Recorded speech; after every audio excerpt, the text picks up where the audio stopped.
আচ্ছা, ভাষায় এমন কিছু ছোট্ট ছোট্ট শব্দ আছে তাই না? কিন্তু সেগুলোর জোর যে কতখানি! এক মুহূর্তের মধ্যে আমাদের মনের সব আবেগ যেন প্রকাশ করে দেয়। চলুন আজ সেগুলো নিয়েই একটু কথা বলা যাক। একটু ভাবুন তো, যখন হঠাৎ করে খুব খুশি হন বা ধরুন খুব কষ্ট পান, তখন মুখ দিয়ে সবার আগে কোন শব্দগুলো বেরিয়ে আসে? এই ব্যাপারটা কিন্তু বেশ মজার, তাই না? চলুন তো এর উত্তরটা খুঁজে বের করি। তো মনের এই যে হঠাৎ করে আসা আবেগগুলো, এগুলো আমরা ভাষায় প্রকাশ করি কিভাবে? চলুন কয়েকটা খুব সাধারণ উদাহরণ দেখি, তাহলে ব্যাপারটা একদম জলের মতো পরিষ্কার হয়ে যাবে। এই যেমন এই বাক্যটা দেখুন, বাহ কি সুন্দর একটা ফুল, দেখে মনটা ভরে গেল। এই যে বাহ শব্দটা, এটাই কিন্তু সব। শুধু এই একটা শব্দ দিয়েই পুরো বাক্যের যে আনন্দ, যে বিস্ময়, সেটা ফুটে উঠছে। আবার ধরুন এইটা, আহা আমার ব্যাগ ভুলে গেছি। কি একটা অবস্থা, তাই না? ছোট্ট একটা ভুল, কিন্তু মনের ভেতর যে আফসোসটা হচ্ছে, সেটা এই আহা শব্দটা দিয়েই কিন্তু একেবারে পরিষ্কার বোঝা যাচ্ছে।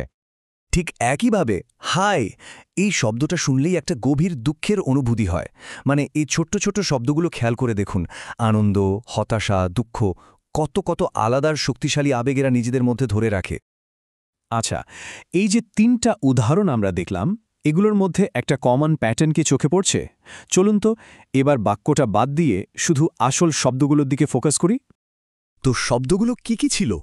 বাহ, আহা আর হায়। আজকের আলোচনার আসল হিরো কিন্তু এরাই। কারণ দেখুন, এদের কিন্তু পুরো বাক্যেরও দরকার পড়ছে না, একাই মনের ভাবটা প্রকাশ করে দিতে পারে। তাহলে প্রশ্ন হল, এই যে এত পাওয়ারফুল ছোট্ট ছোট্ট শব্দ, গ্রামারে বা ব্যাকরণে এদেরকে কি বলে ডাকা হয়? চলুন এবার এদের আসল পরিচয়টা জেনে নেওয়া যাক। এদেরকে বলা হয় ইন্টারজ্যাকশন। বাংলায় আমরা বলি আবেগসূচক শব্দ।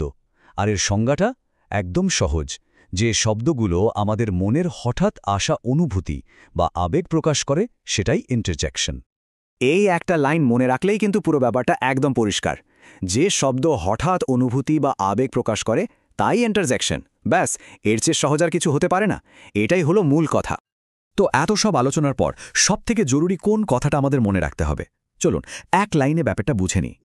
আসল কথাটা হলো, এই ইন্টারজ্যাকশন বা আবেগসূচক শব্দগুলো আর কিছুই না। এগুলো হলো আমাদের মনের হঠাৎ আবেগের সাউন্ডট্র্যাক। আমাদের আনন্দ, কষ্ট, অবাক হওয়া সব কিছুরই যেন এক একটা শব্দ দিয়ে তৈরি প্রতিচ্ছবি।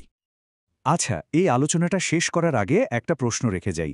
সবারই তো নিশ্চয়ই এমন কোনো পছন্দের আবেগসূচক শব্দ আছে যেটা প্রায়ই ব্যবহার করা হয়। সেটা কি? একটু ভাবা যেতেই পারে, তাই না?